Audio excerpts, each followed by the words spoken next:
Okay guys, sumisingaw yung ating goma. Kabago-bago lang ng ating exterior na to eh. Palagyan natin ng sealant. Para nakalimutan yata lagyan ng sealant to nung nakaraan nagpalit tayo ng gulong.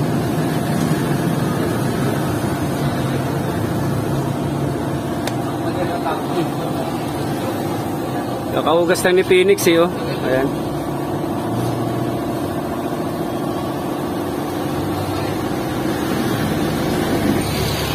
Dito na naman tayo, JHR Auto Shop. Ayan, magpapagawa tayo, mapalagay tayo ng sealant. Ayan, sa ating gulong.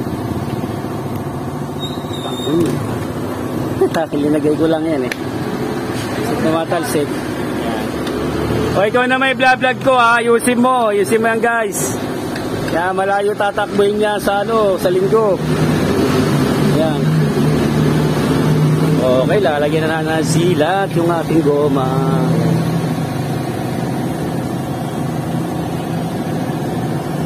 Natutuyo ba yan? Oo. Okay.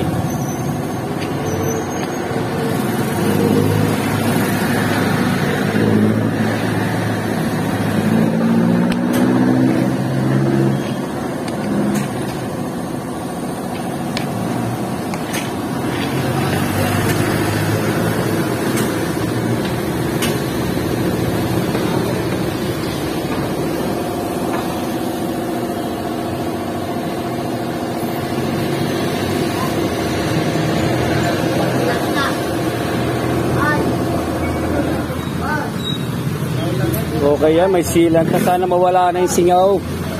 Malambot kasi yung aking gulong eh, kasi naka-stock lang siya. Ayan.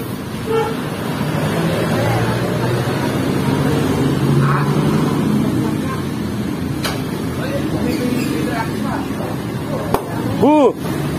Mutok na!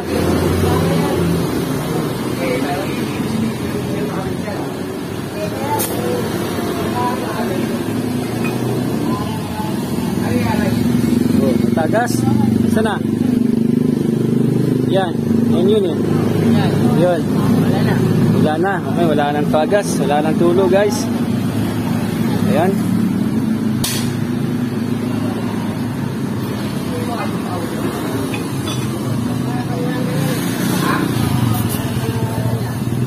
Boom!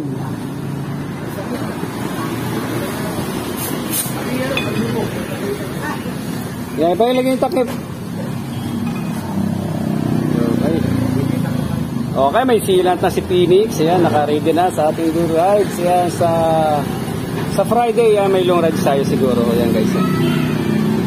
Okay guys, okay na guys? Okay na? Okay, yan, maraming salamat. Okay, libre lang to siguro. Yan, thank you, maraming salamat. Ay, walang hangin guys. Napasama pa sa vlog yung brother ko. Long live kapatid. Yan, papahangin daw siya. Yan. Nakasama pa sa vlog si brother. Brother, long live! Okay, kaway. Okay. Okay, pati side wheel mo, Brad. Ha? Okay, Brad. Okay, magkakabit tayo ng Junior Vlogs Fiat sticker. Ito, dito sa ating ka-Brad. Ito, dito lang to sa HGX. Franville, yan kasama ni Pops Cedric. Pops, shout out sa'yo. Okay guys, maraming salamat. Yan, meron tayong Junior Vlogs Fiat sticker. Okay, ano masasabi mo Brad? Yan, long live sa'yo. Okay, maraming salamat. Okay, ingat na tayo sa biyahe. Shout out sa'yo guys and God bless. Okay guys, nasa emission na yung ating Phoenix. Yan, emission test na tayo. Na tayo sa LTO, ayan, sa Barte Novaliches branch.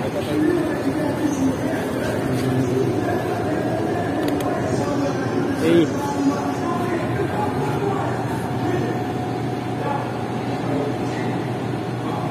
Dito guys, maganda pala pag ganitong oras ka pupunta. Hindi ka nakikipag-una sa pila. Paano masabi? Ayan o. Luwag, walang gaanong maparinyo kasi tanghali na tayo. Kasi pag sa umaga marami pila-pila. Ayan. Hinihintay na lang natin yung result ng ating emission test. Tapos doon na tayo sa babayad na tayo sa ating rehistro. Ayan guys. Okay, tapos na tayo sa emission test. Ayan, pasado na yung ating motorcycle. Ito namang formawak natin na to. Waiting naman tayo para sa stencil ng ating motor. Ayan, naantay pa natin yung kawaninang personnel ng LTO. Ayan, waiting tayo dito sa kanilang waiting area. Tira.